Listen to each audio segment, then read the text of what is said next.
Good morning. It's such a pleasure and a privilege to be sharing with you in these wonderful series of Bible studies again.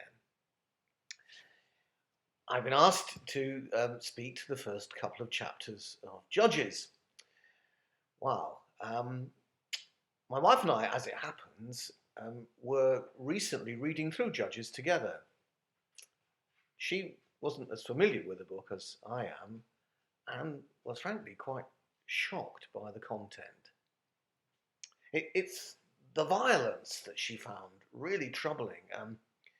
The murders, the warfare, um, the rapes, and mutilations, as we get in this very first chapter with the horrifying story of Adoni Betzek and what happens to him. The question arises is, what's this all about? I mean, is God, as it were, condoning this violence? Encouraging it? Well, of course, it is the story of an inevitably violent process as Israel enters the promised land, which is already possessed, um, and is indeed encouraged to drive out the nations of Canaan who hold the land already. But there's something actually far more problematic than that going on, problematic as that is. And that is just the incessant gratuitous of violence and other practices which look Canaanite, and yet which Israel indulges in.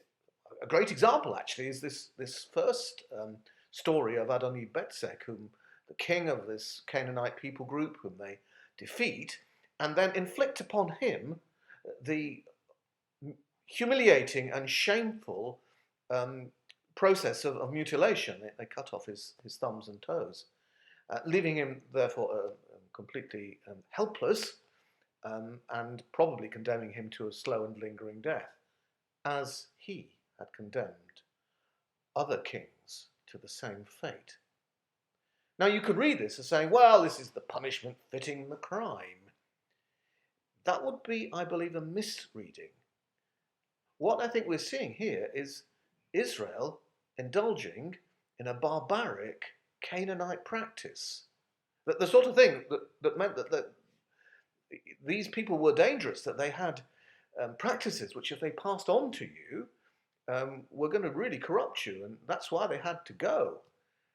Child sacrifice, of course, was yet another one which we're going to have, again, committed by an Israelite, Jephthah, later in the book of Judges.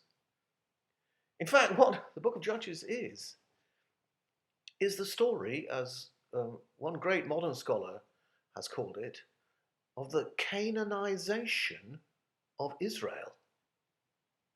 The Canaanization of Israel. As they come into the promised land, they don't obey God by making a clear division between themselves and the Canaanites. No, they adopt their practices and are corrupted. And as a consequence, God withdraws. I mean, actually, one of the things about Judges is how God is relatively absent. He doesn't speak very much in the book. God withdraws and leaves them to their own corrupt devices. And there are cycles of 40 years or so when they go along with this and then get into deep trouble and call on God, and then he sends a rescuer, a judge. Even some of the judges are extremely flawed characters, corrupted by Canaanite ways of ruling. So that is this grim story.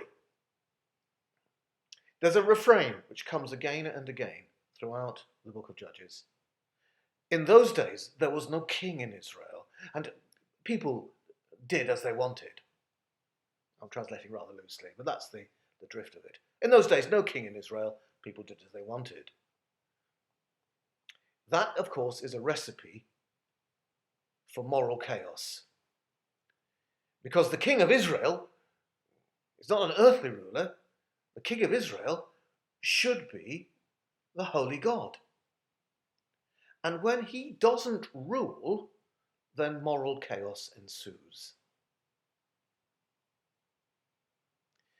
As, of course, happens in our own culture. When God does not rule in our hearts and in our country, then moral chaos ensues.